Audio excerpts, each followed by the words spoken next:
আর একটা ওয়ার্ড আছে অনেস্টি।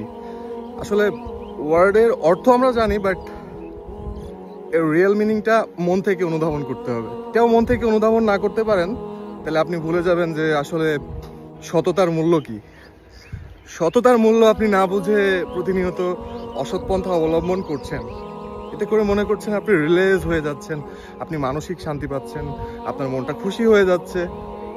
অসৎ উপায়ে আপনি কাউকে খুশি করতে পারেন, নিজে খুশি হতে পারেন, কিন্তু ওই যে আল্লাহ মালিক উনি তো দেখতেছেন, তাই না? আল্লাহ মালিক দেখতেছেন না? উনি আপনাকে ওই কিয়ামতের মাঠে ধরবেন এবং ইচ্ছা মতো ধোলাই দিবেন, বলবে এই তুই অসৎ কাজ কেন করছিস, কেন করছিস অসৎ কাজ বল।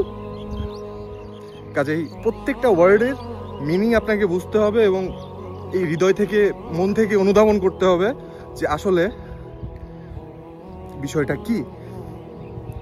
Am I right or wrong?